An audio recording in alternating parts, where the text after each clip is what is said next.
Olá, bem-vindos à Igreja no Mundo, o programa da Fundação AIS Ajuda à Igreja que Sofre. Eu sou Paulo Ado e hoje vamos ver um filme que é o resultado de um estudo de uma universidade americana, com o apoio precisamente da Fundação AIS, sobre a perseguição aos cristãos no mundo e qual tem sido a resposta dos cristãos, das comunidades cristãs, a essa perseguição. Vamos ver.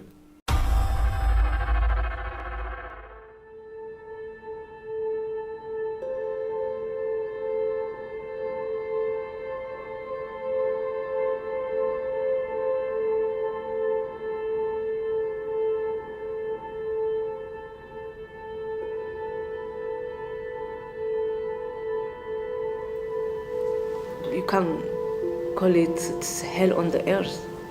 Always they torture you, they beat you.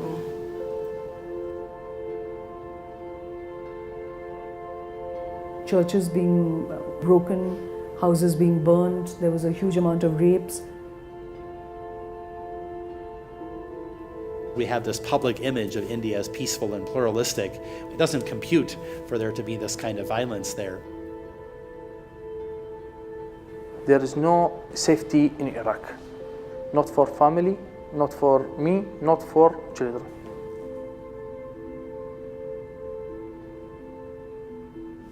ମୁଁ ସମସ୍ତଙ୍କୁ ମୁଣ୍ଡିଆ ମାରିକି ଛାଡ଼ିଦେ ମୋର ସ୍ୱାମୀକୁ ଛାଡ଼ିଦେ ମୋ ପିଲା ଦିଟା ଧରି କେମିତି କ'ଣ କରିବି ବହୁତ କାନ୍ଦିଲି. It's a very Darwinian process in the end, and that's what we're seeing, and we're seeing it at its most vicious right now. Are Christians being disproportionately victimized? Are they the victims of a genocide that makes them maybe particularly worthy objects of our attention? The persecution concerns our own survival.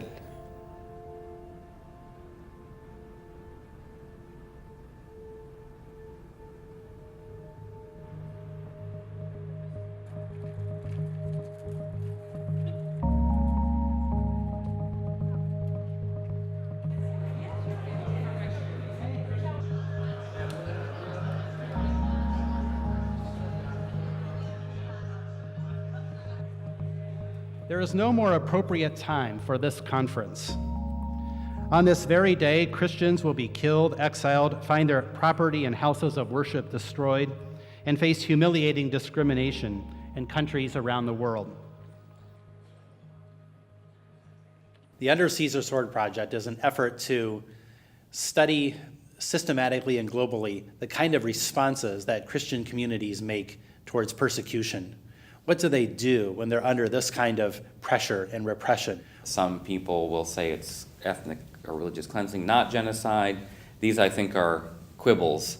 The important thing is a massive humanitarian catastrophe is in front of us, and it is inextricably related, again, to the religious identity of very vulnerable Christians.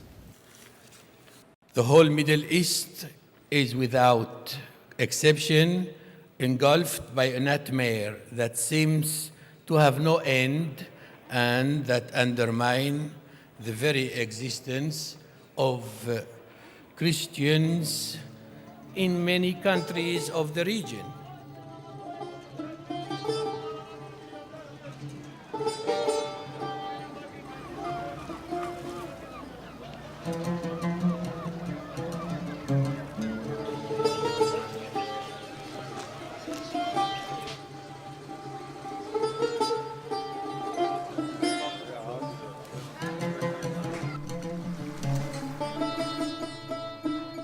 The early church was comprised of 5 ancient patriarchates, Rome in the west, and then 4 in the east, Antioch, Alexandria, Jerusalem, and Constantinople. And those are all in danger of disappearing. They are literally living in an at-risk condition of great vulnerability. A century ago, 1/3 of the Istanbul population was non-Muslim, which would mean Greeks first, Greek Orthodox, then Armenians, then Jews. Today it is less than 1%, very tiny communities. How did this happen? Well, Turkey got rid of its Christian minorities to a great extent, unfortunately. by population exchanges, by expelling them.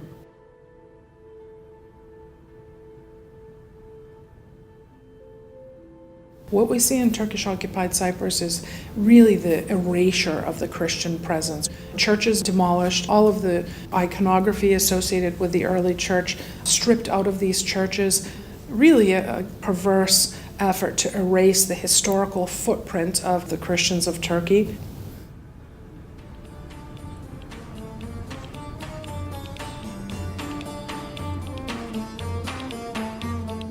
There has been a growing discourse in Turkey about the conversion of the great Church of the Holy Wisdom of Hagia Sophia into a functioning mosque. The largest Christian structure up until the Cathedral of Notre Dame was built. And if that structure is to function as a religious site, it should function as a site for which it was built and intended, a Christian site that is part of the ecumenical patriarchate of Constantinople.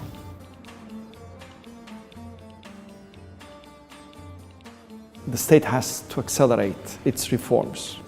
It used to be a very polyphonic country, and then it could be again.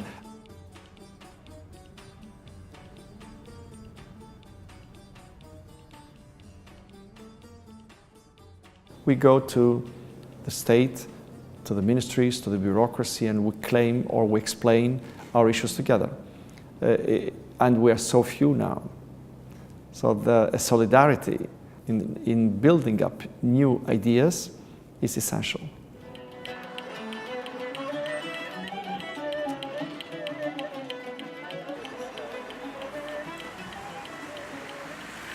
Şu anda yaklaşık 30 kadar kişi kilisemize düzenli olarak katılıyor. Gizli duvarlar arkasında bir inanç yaşamaktansa gerçekten bu lütuftan, Tanrı'nın bu lütfundan bütün insanların haberdar olmasını arzuluyoruz. Ve tabii ki bu bazı kesimleri rahatsız etti. Bu 13 kişiden ikisinin 2 yıl boyunca kilisemize katılan kişilerden olduğunu öğrendim. Hristiyan olduklarını söylüyorlardı. Ama aslında benim yaşamımla ilgili her detayı kayıt altına alıyorlarmış. Bir seminerimiz vardı. Hristiyan inancıyla ilgili tabii ki. Ve o gün biz bütün il protokolünü davet ettik. Ve o sabah aslında polisler yani bu kişileri yakaladılar. Çevremizde bulunan bazı insanların bu tip beni öldürmeye yönelik bir girişimi planladıklarını fark etmiş polis güçleri. Christian communities have long focused on coping strategies in terms of making life livable on a daily basis. And that has meant largely staying off the radar. And by that I mean simply trying to do whatever is necessary in order to stay within these very strict limits of the law. Tabii ki güvenliğimiz için bir kamera sistemimiz var. Böylece bütün bu alanı kamera sistemiyle izleyebiliyoruz. Binamızda camlarımızı korumak için alt taraflara demirler yaptırdık. Ve aynı zamanda taşlardan korunmak için üst katta daha net görebileceğiniz teller koydurduk. Kolay mı? Hayır. Tabii ki rahat bir şekilde ibadet edebilmek, özgür bir şekilde kendi inancımızı yaşayabilmek arzusundayız.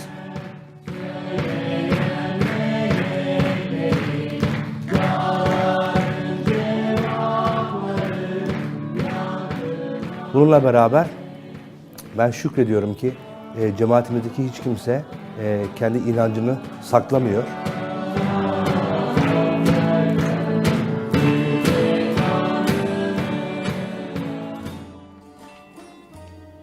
The non-Muslim minorities, we are reaching 200,000 people. So why we have to be very vibrant and active? It's very simple, because we are part of this country. We are the heritage of this history of this country. We try to explain ourselves, to dialogue with people, because they don't know us. If you see, we can see that there are millions of people in Turkey that they never experienced any connection, any dialogue with any non-Muslim person. And we try to explain again from the beginning that we're not foreigners, that we are not strangers.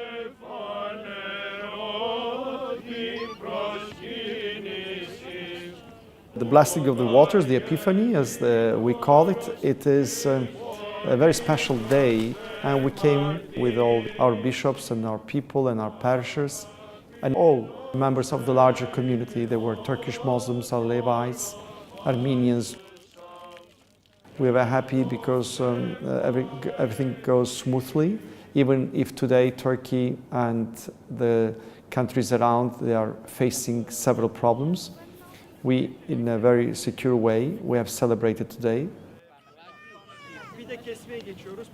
Definitely 15, 20 years ago, this could be impossible. We still have a long way to go because we see what's happening in the Middle East.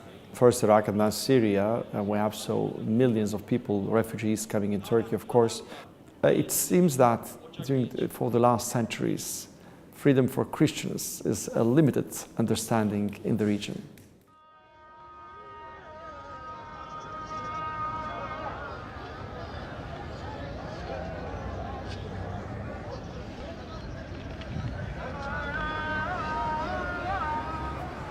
In 1914, 1922, in Turkey, the Christians, 20% of them were forced out, and many of them fled to Syria and Iraq. And today, they're being driven out of Syria and Iraq, and they're finding refuge in Turkey. Now, so far, the Turks have been extraordinarily accepting. 2 million refugees. When there is chaos in a country mostly composed of Islamic majority, minorities, especially Christians, are very much vulnerable. I decided to leave Iraq because there is no safety for my children. And I can come to Turkey, because Turkey is better. Homeland, to return to homeland is bigger problem. Now, in this time, it's bigger problem. يعني نشعر احنا يعني مثل مطرودين اجينا. اخذنا البنات، يعني احنا سمعنا بانه ياخذون البنات، والاهم شيء هي بناتي همينا. They came to me and tell me you should give us money or kill you or hurt your family.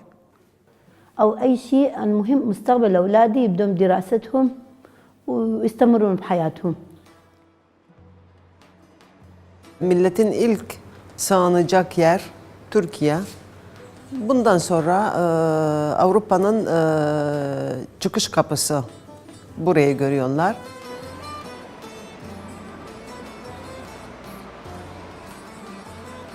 Yani oradaki kendi memleketleri, kendi evleri, kendi okulları, kendi kiliseleri daha çok. Yani bizim elimizden geldikçe onlara her şey yardım edebiliyoruz. Yani sanki orada yaşıyorlarmış gibi bir şeyle yaşatıyoruz burada.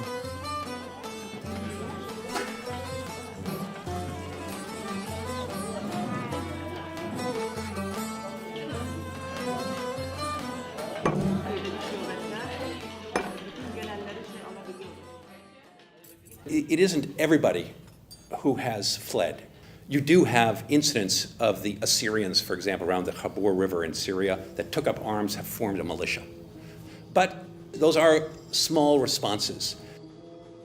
One of the remarkable things that we found among Christian communities around the world is how few of them have resorted to violence as the answer. We want to be careful not to judge communities who have made that difficult decision that maybe armed defense is the only way for them to survive. But we do note that in the global profile, armed violence is very rare. Christians have spontaneously responded to their own suffering by enlarging their concern and compassion and work for justice to include others as well. It's important because that's what their faith calls them to, but it's important too in that I think many Christians realize that the only world in which they're going to be more secure is a world in which everyone is more secure.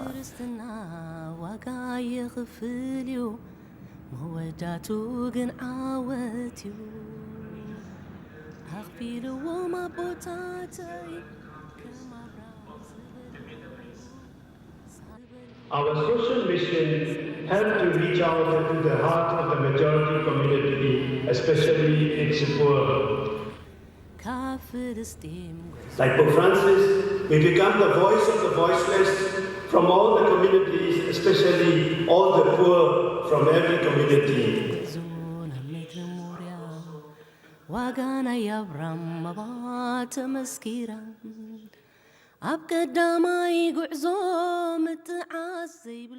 Shabazz was my younger brother.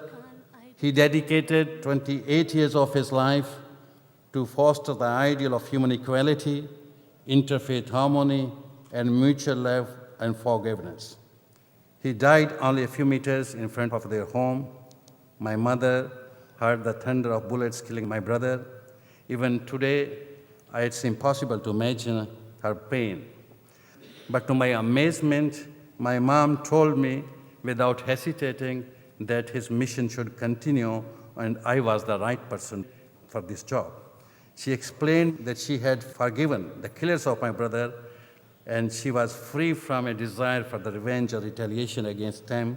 Later, she reminded me that Shabazz's way of life was rooted in forgiveness, love, following the way of our Jesus Christ. My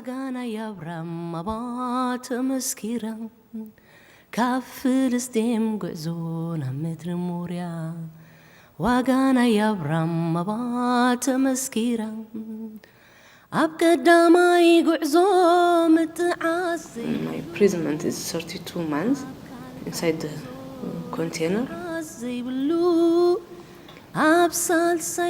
There is no enough air, it's not clean. They ask you to deny your faith.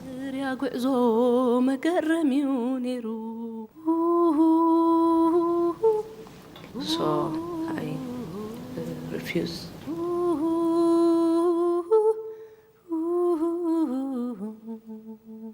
The Pew Forum reports that 76% of the world's population lives in a country where religious freedom is seriously curtailed. In India, hundreds of Christians have been attacked by Hindu extremists whose violent efforts have been encouraged by the rise to power of the Hindu nationalist governments.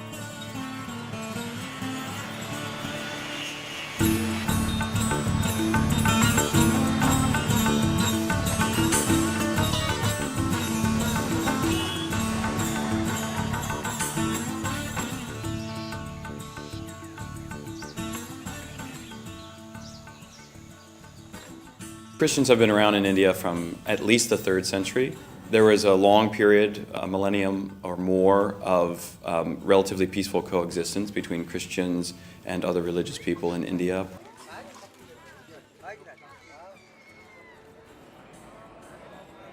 There was a huge embrace of Christians in this country. The Christian missionaries and the schools they set up. Very commonly, Christmas was celebrated by all of India. It's been a kind of secular practice, almost a celebration. The Western world generally have a notion of Hinduism and Buddhism as religions of peace, yoga, meditation, sort of friendliness. And this is a problem of perception. India is a democracy, it's a constitutionally secular place. The state is not supposed to be involved in religion in a big way. But in reality, the state has always been involved, particularly in favor of the Hindu religion. If you go into a police station, you will find the pictures of gods and goddesses, garland, and so those spaces are very often marked out as at least quasi-Hindu spaces, and Christians maybe feel that they are not fully represented. It has been a slow, consistent process over decades.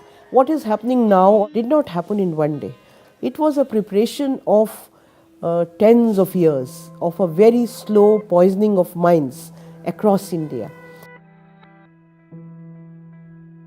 Since about 1998, there's been a real rise in incidents of violence against Christians. The Kandhamal riots were really of a far more widespread and far more significant nature.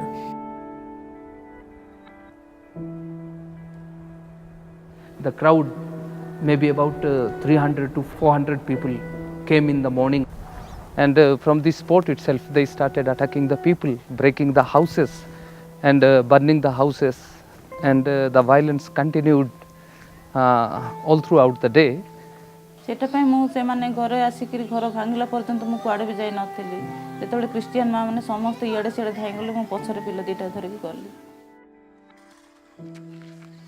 In Kandamal, there was a huge Christian purge, a lot of killings, a lot of rape, churches being broken and looted. मो समस्त को मुंडिया मारी के छाड़ी दे मोर स्वामी को छाड़ी दे मो पिला दिटा धरि किंती कोन करिबल बहुत कांदिली. जेतेबेले से मोर छेक पड़ी गले साइकिल चेन रे बेकरे बांधी गोटे किलोमीटर तक पदा को घुसड़े नहीं गले.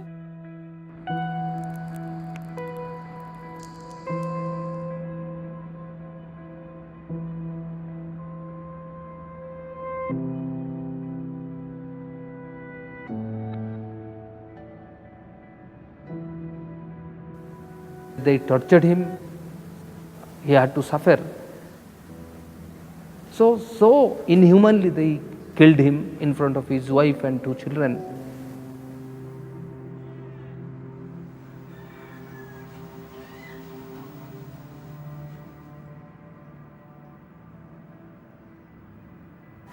संध्या 6टा हो गलानी मो छुआ देटा धरि गोटे लोटारे फसी गली.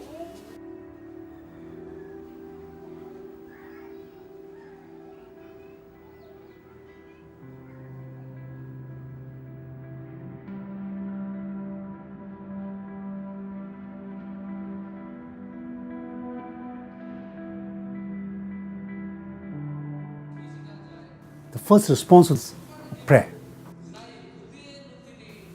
We are not attuned to, we don't retaliate, we don't respond as possibly other communities would do. After things settled down, a broader range of options became available to Christians. And many of them began to very intentionally engage with their neighbors for the sake of bolstering developing their social capital, expanding their social networks. I think they realized that they needed to reach out more effectively to other groups.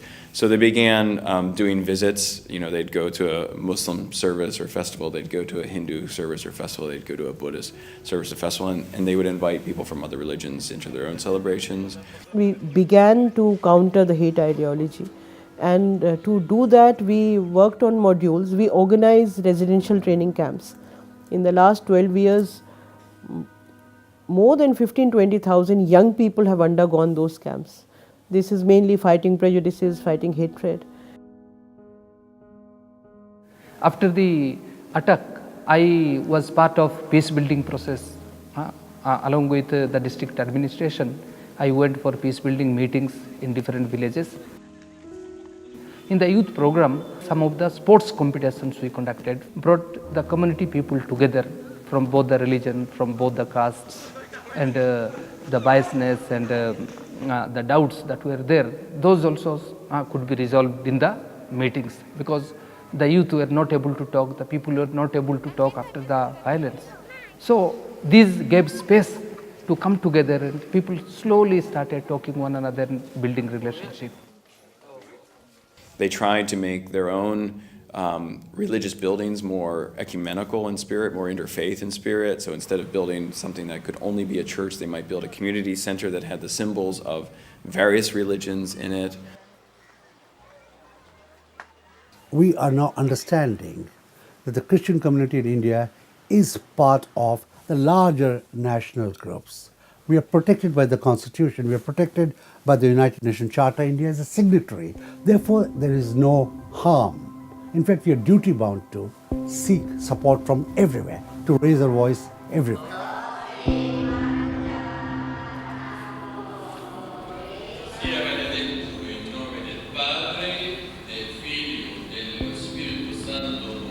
My overwhelming feeling now, having heard the stories that we heard, having met many of the really most remarkable Christian leaders who face persecution around the world, is not one of discouragement.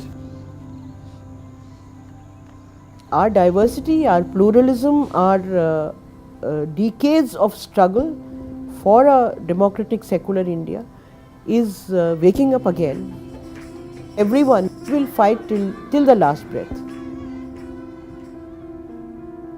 Bizi ötekileştirmek yerine aslında kendilerinden, kendi vatandaşlarından biri olarak görmeleri ve saymaları büyük önem taşıyor. We have to work to create a bridge, and this bridge, cannot be built only from one side. We have to work both sides, and to create a bridge of confidence. People of very different religions and ethnicities and national communities being able to live together in the same society.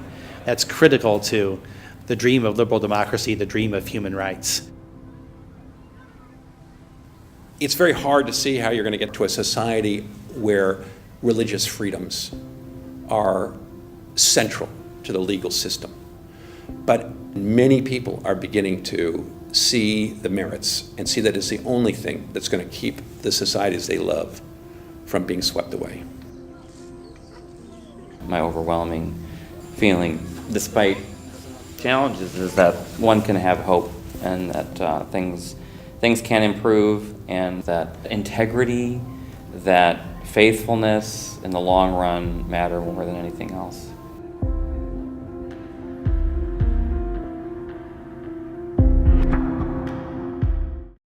Acabamos de ver este documentário, este trabalho, que é o resultado de uma investigação da Universidade Americana, com o apoio da Fundação AES, cujo título é Sob a Espada de César, precisamente sobre a resposta cristã à perseguição. E assim chegamos ao fim de mais um Igreja no Mundo, aqui na sua televisão. Despeço-me com amizade, até a próxima semana, se Deus quiser.